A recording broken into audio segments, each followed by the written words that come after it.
consciousness. And all consciousness winds up being self-consciousness. I kind of understand the Jean-Paul Sartre thing, the reflecting, seeing your consciousness through other things is reflected through that. That would be death, real death. So real death is unexperienceable.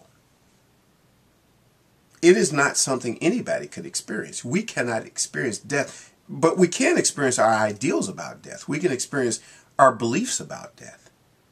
A belief about death and death itself are two different things. They're separate realities.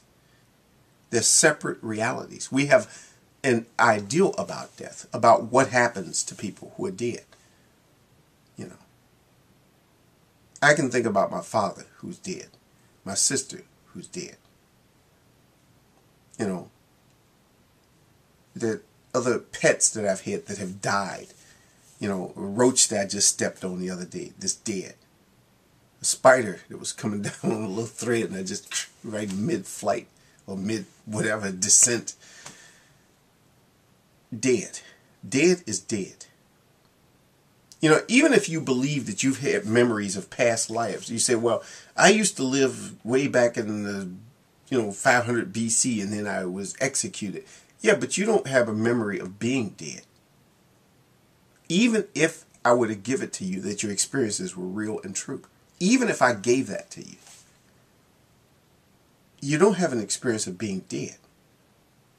If you say, yeah, I remember laying in a coffin and in a tomb for thousands of years, yeah, but you were experiencing being alive.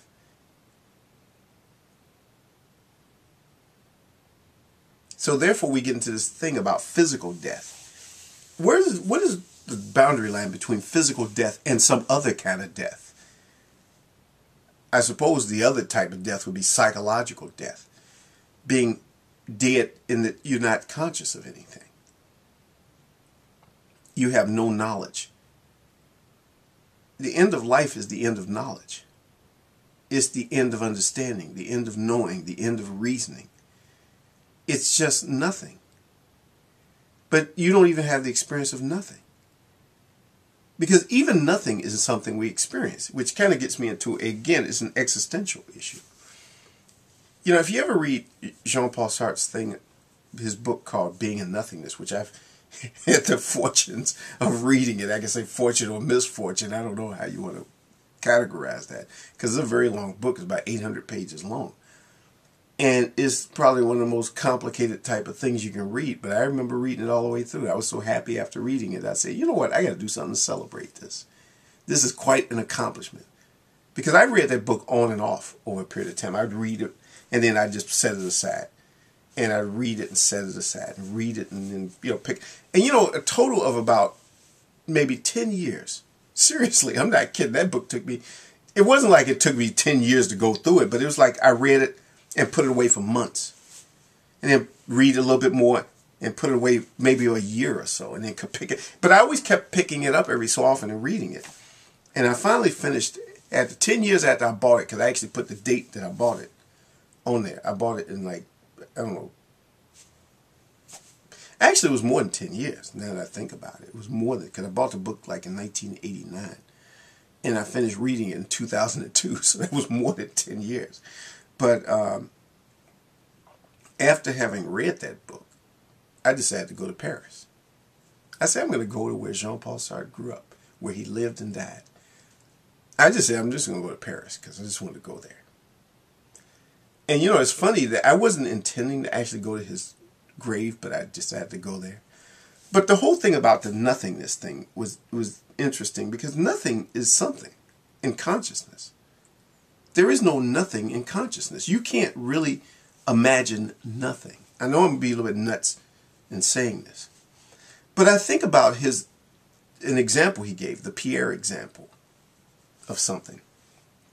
The Pierre thing, like waiting for Pierre and he's late. And because you become conscious of something not being there. If someone is supposed to meet you, let's say at 8:30, you're there on time, you're looking at your clock, it's 8:30, okay. They should be here in any minute. And then now it's 8:45. and now it's 9 o'clock, you have a consciousness of that person not being there. Now, you wouldn't have that consciousness of them not being there. Let's assume you just went to a place, a cafe to meet, not to meet somebody, just went to the cafe just to have some coffee. You wouldn't be aware of something missing or something not being there, or of a deficit, a kind of deficit consciousness. It makes me think about also something that Abraham Maslow talked about, when he talked about deficit perception. And he means something very specific in that.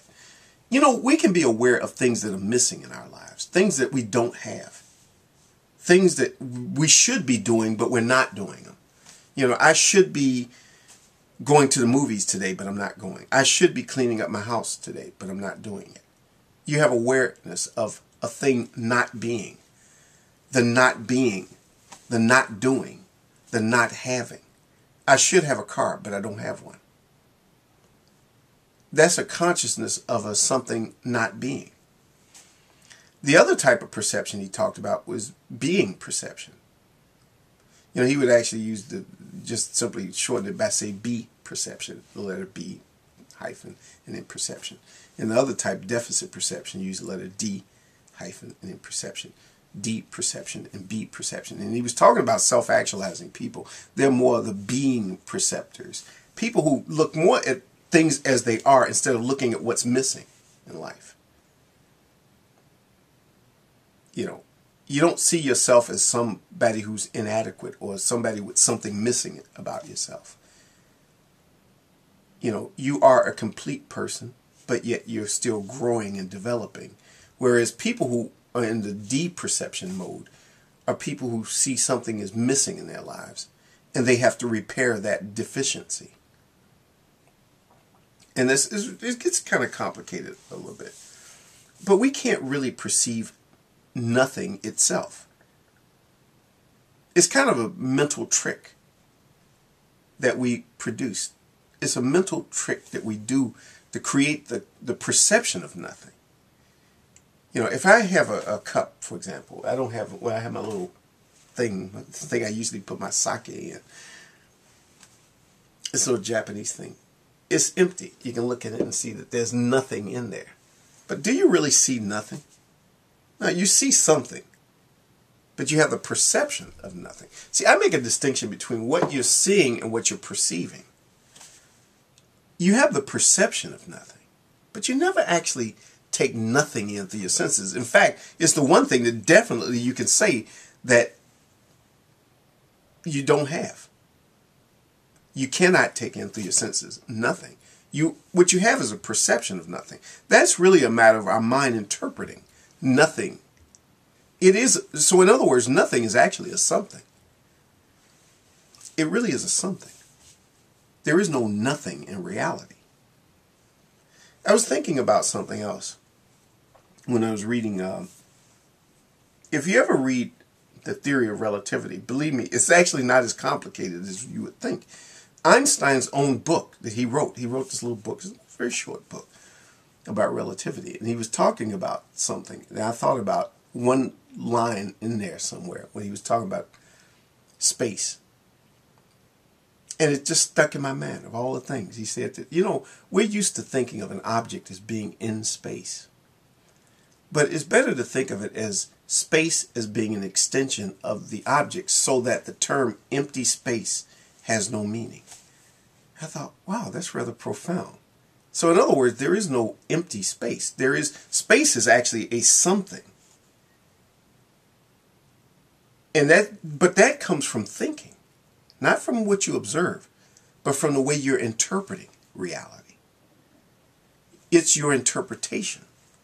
You could interpret it the other way, but if you interpret it the other way, then his theories won't work. His theories work only if you interpret it this other way.